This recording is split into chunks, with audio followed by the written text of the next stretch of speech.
And the sound wasn't on. Let's try that again. Today is Monday, September 9th, 2013. And this is the KNKL Daily Show with your host, Kienan Lafferty.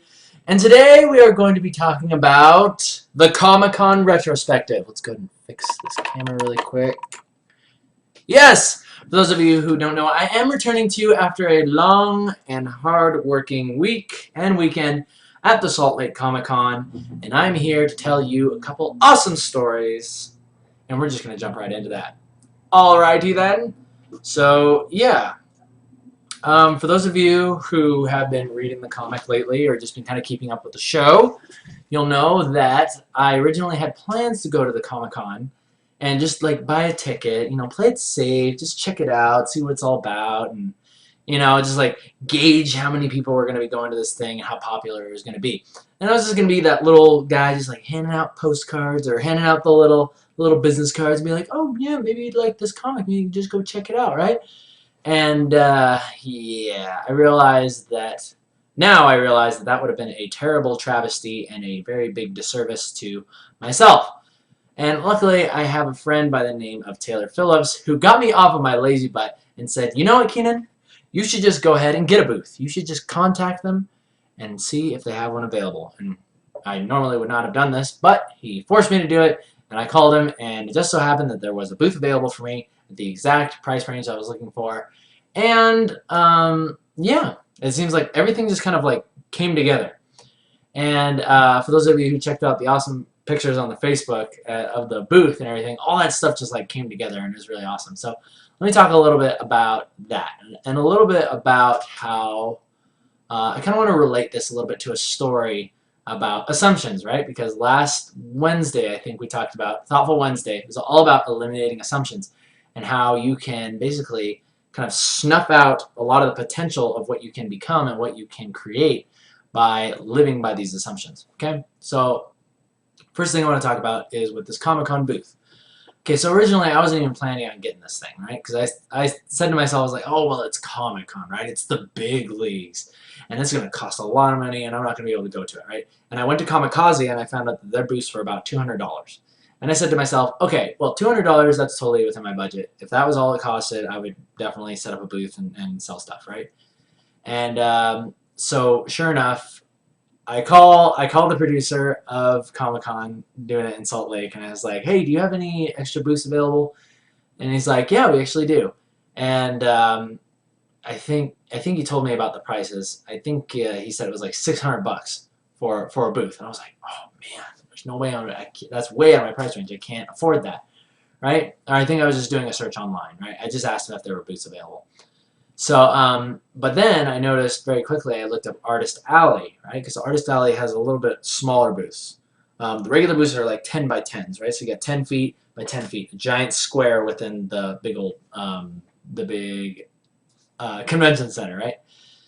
And I was just gonna have a 6 foot by 10 foot, and those only costed $200. So I was like, all right, sweet, and that was in my price range. But then very quickly I noticed, oh, hey, you know what'd be really cool?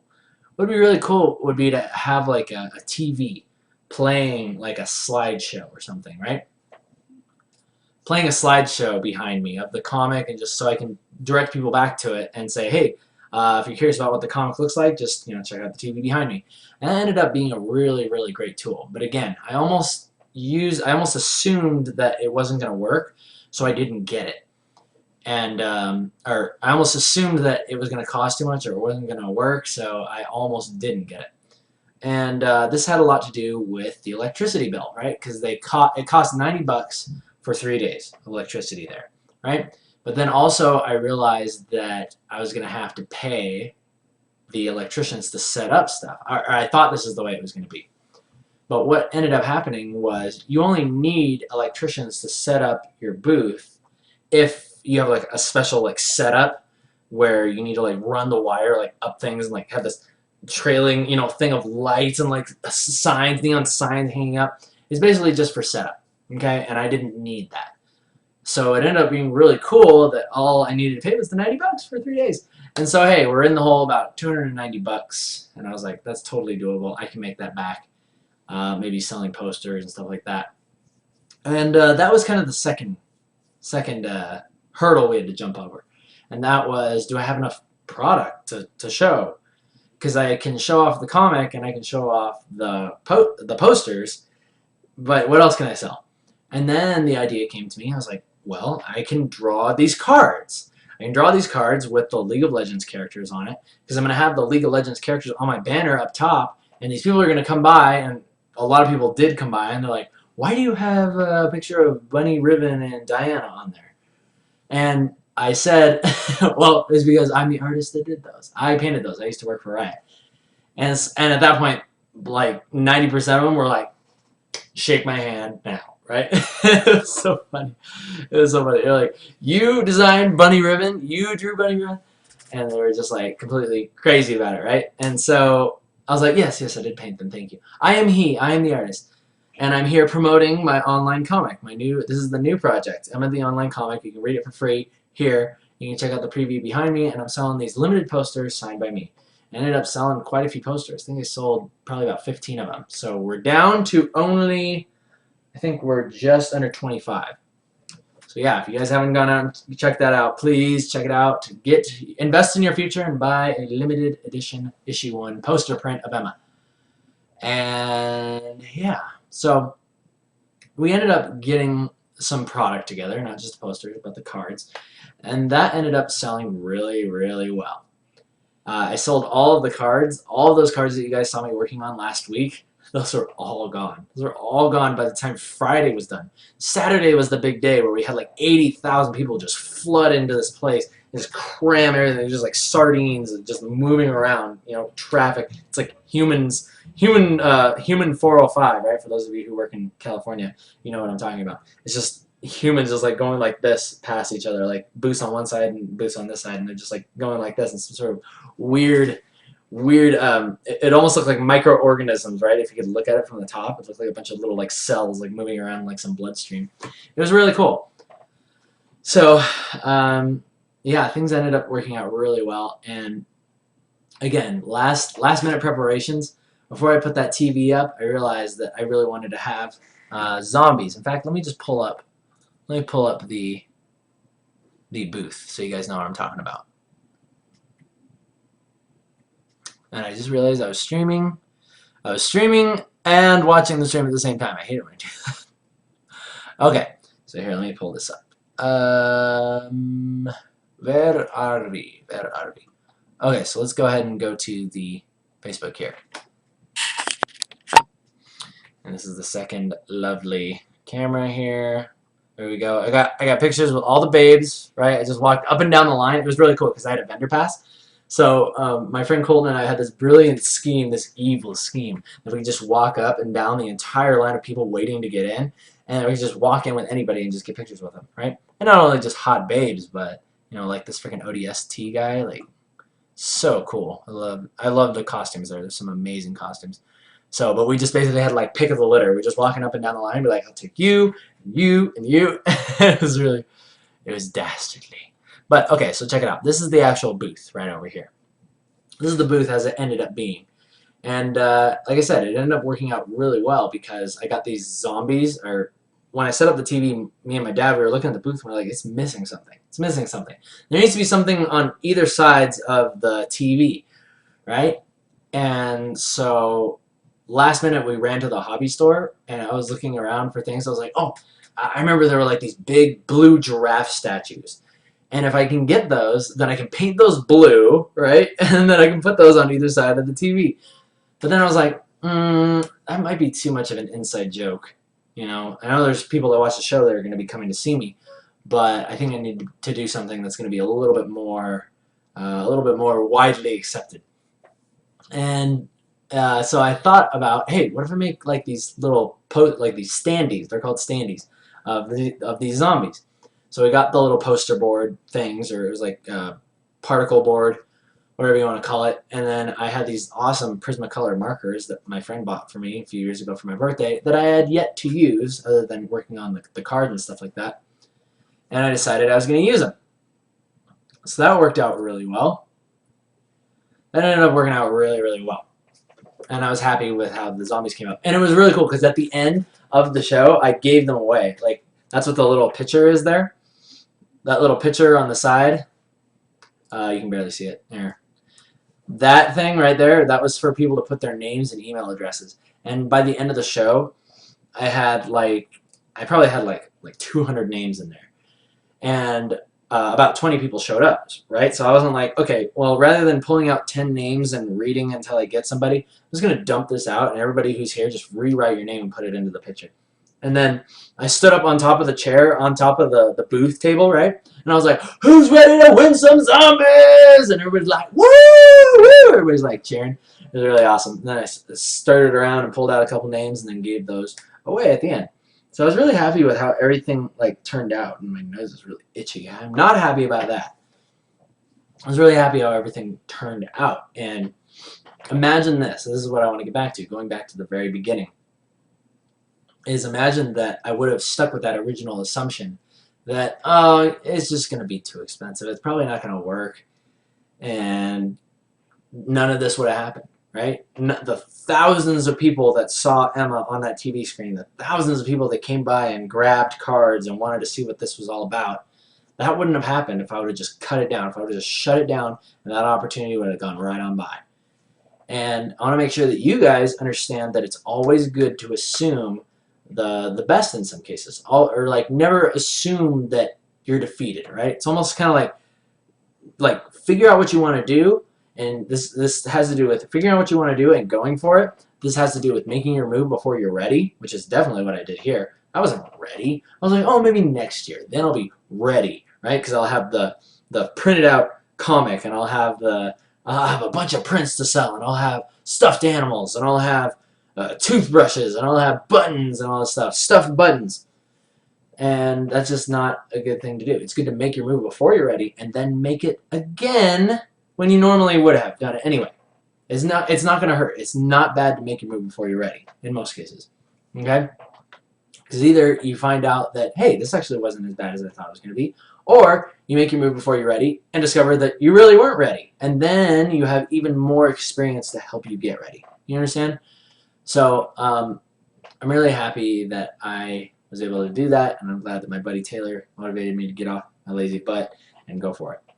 And yeah, some other really awesome things came out of just going to this Comic-Con besides just promoting the name of the comic and all that stuff. You meet some really cool people while you're there too. Artists, like amazing artists. I met the artist that does the comics for Adventure Time and regular show there. I met this really awesome girl, Megan Mitchell. She's the girl that drew that picture right over there on my wall. And then these guys over here, those are my new posters. That's a game that's going to be coming out. It's like a Red Riding Hood and that wolf thing. That's a wolf, but I don't know if you can tell. But it looks like Warwick. And I was like, hey, that's really cool. I like that. I'm going to buy it. So you meet some awesome artists, awesome people, and it was just a complete blast. Complete blast. And I'm really, really glad that I decided to do that. So, anyway, let's see. What else did I want to talk about? What else did I want to talk about?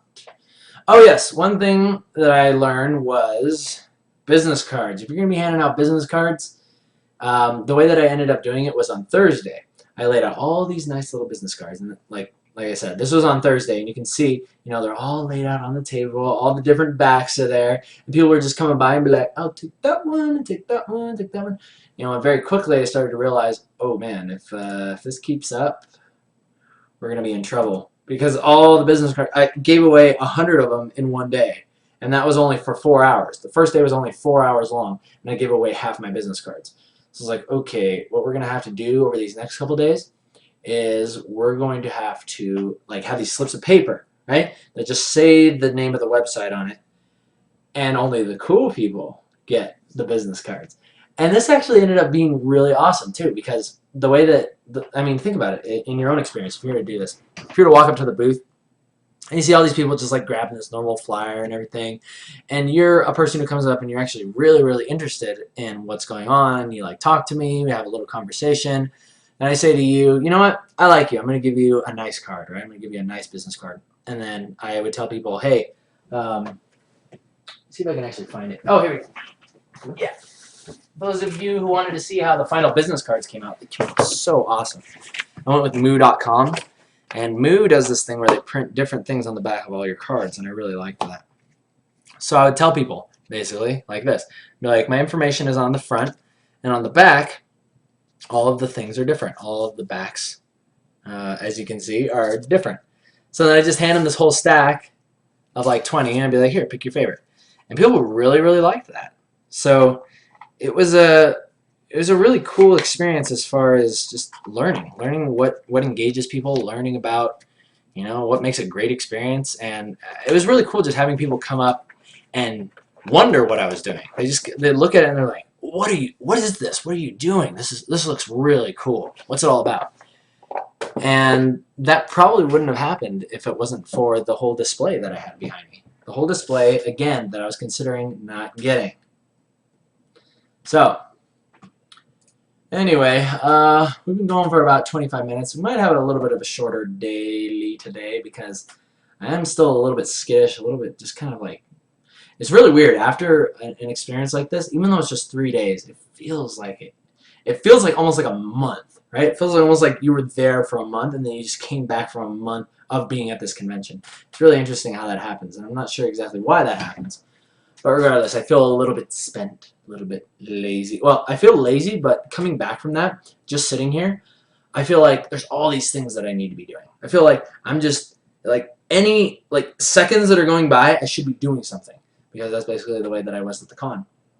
And so I just have to allow myself to relax, take care of the emails, follow up on all the contacts that I wanted to follow up with, and all that good stuff. And then I need to just get back into my old way of doing things. I need to get ready to start the comic again. I need to get ready to start issue 3 and do all that good stuff. And yeah, just kind of come down naturally and understand that it's okay to feel kind of like hyperventilated or whatever you want to call it, just super hyper. Okay, so I'm going to take a couple question catapults. Any questions you have, please ask them or forever hold your peace. And we'll go ahead and end today's daily. I forgot what today was or what number we're on. I think we're on 96? We're on 96? Let's find out. Oh, no, not even close. We're on number 90. 90! I think we're going to hit 100 on the dailies as well as the actual show as well. Because tomorrow is 97. 97, show 97. We're going to be hitting number 100 very, very close on both schedules. Alright, questions coming in. Any sketch cards left? No, unfortunately I sold them all. I sold them all the second day. I sold like all of them except for 3 the first day, and then the last 3 went the next day. Which is another thing that I learned. It's like, if I do this again, what I need to do is, I was understanding my demographics. Like, the people that were buying this stuff, they were all just like younger kids, right? They were like, you know, 16 to 20-year-olds coming up and buying my stuff. And it's like, these people don't care about buying original art. They don't care about like investing in their future by buying some original thing. They just want something that looks cool and feels cool, right? And, well, I mean, some of them probably like the idea that it's original art. But I said to myself, it takes so long for me to make one of these cards, and they're high enough quality that I could just make prints of these and then sell the originals at a higher price if someone wants the original. But to the normal person who just wants a normal picture, a cool-looking thing, cool-looking card inside of a display case, they can just buy those. They can buy the prints, and then I never run out of inventory. Because I guarantee you, if I would have had prints of those cards that I was selling, I would have sold multiples of them, and I didn't have to have them just be one-offs. But again, it's all a learning experience, and to be honest, I like the idea of people catching me at my first con and getting my original art. I think that's really cool. So yeah, I wanted to make sure that there was something special for all those people. All right, next question's coming in. Captain Big Butt is asking about Scion. Yes, Scion announced their winners a long, long time ago, and I was not one of them, unfortunately. But the people that won, nonetheless, were some amazing submissions, great projects, and they definitely deserve to win the $10,000 and the car. However, looking back, I have noticed that, or I have realized that I do still want the Emma-mobile. And I will be getting the Emma-mobile sometime in the future, and I know exactly what car it's going to be, but I can't tell you guys because you would probably flip out if I told you. We'll have to wait for that.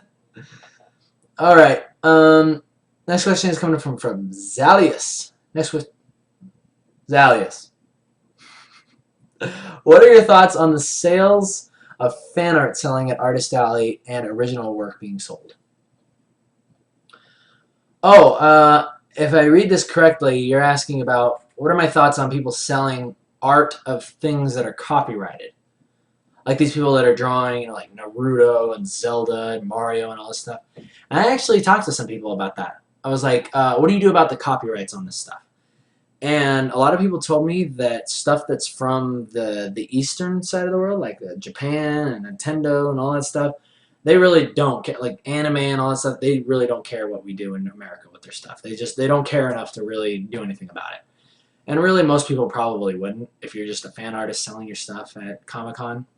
I think if you're making like some huge business off of just selling somebody else's product, somebody else's idea, that could probably be problematic. But if you're just an artist promoting yourself for the first few years, you're making back the investment on your booth and then a little bit to take home, they're not going to care enough about that. So I think it's actually really cool. I like to buy fan art from people that draw stuff that's copyrighted material and League of Legends and however, I had thought about selling prints of my splash art that I did for Riot, but I decided against that because like I am the artist that represents Riot, and that's probably not a good idea for me to do that. If I'm doing like the original little card things, that might be something different. But those splashes I painted for them, like that's their property. It'd be bad for me to print those and then sell them. But I don't know, I was just kind of playing it safe. And really, I wanted the booth to be about Emma. That was why I was there. I wasn't there for League of Legends. I wasn't there for Riot. I was there for my thing. I was there for Emma-san, for Little Girl versus The Walking Dead. All right. X-Coro is asking, will I go to other conventions in the other states? Yes, I actually do want to do this. Now that I've gone to Comic-Con here, I can really see me traveling around and going to other separate cons. And I can already feel my voice like going away once again. Like it was just barely starting to recover after speaking for 3 days. And it is still like kind of bad, so I should probably cut this off after the next question. Last question. Gorilla Rook is saying, do you think it's a good idea to focus on one area and specialize, i.e. characters, vehicles, environments, or do you think it's better to be well-rounded? Yeah, I actually think it's a great idea. It's a great idea to specialize in one field as an artist and then have a little bit of experience in the other ones, right? So me, for example, when I was doing the splashes for Riot, obviously I was specializing in characters. And the backgrounds and all that stuff, you kind of, like, I hated doing backgrounds. But for this job, I was willing to learn and I knew that I had to do it. So I had to learn very quickly. And, I did learn those things, and, but it's not my specialty at any rate. So I would say be well-rounded in the fact that you have experience and you can basically do the job to a, I don't want to say satisfactory quality because really you should always be trying to go for your best, but really, if you were to look at it realistically, specialize in one thing and have experience in others, right? Don't just do one thing. See, this is something that I think a lot of people fall into. They get stuck in one style. They get stuck in one style, and then when someone asks them to go outside of it or to do something different, they kind of lock themselves in and be like, nope, I only do this one thing. And to a certain extent, I kind of did that with Riot when they wanted to jump up the quality of their splashes, and I was like, no, I really think that there's something in the old style splashes where it's more painterly and we don't have to try as hard, stuff like that, right? And I think I did that. I did that partially for selfish reasons, and also because that's how I really felt. But it's hard to weigh my own opinion against itself. You know what I mean? So I'll just kind of leave that up to you guys, and you can do what you want with it. All right. All right, guys. There are a couple more questions, but unfortunately I can't take them because I need to rest my voice, and I need to get back to work on Emma-san! Issue 3. Issue 3. It's coming out. Very well. Issue 3 is getting started soon. So, with that said, I'm going to thank all of you for joining me live on Twitch TV, people on YouTube. Thumbs up if you like it, thumbs down if you don't. And thank you to everyone out there who visited me personally, in the flesh, at Salt Lake Comic-Con. I will not forget your beautiful faces. I'll see you guys tomorrow for Tutorial Tuesday, and we need epic outro music. Come to us. Come to us. I'll actually play the theme today. I feel like playing the Emma theme today. Okay. If we can actually make it work. There we go. All right, guys. Take care. And I'll see you tomorrow.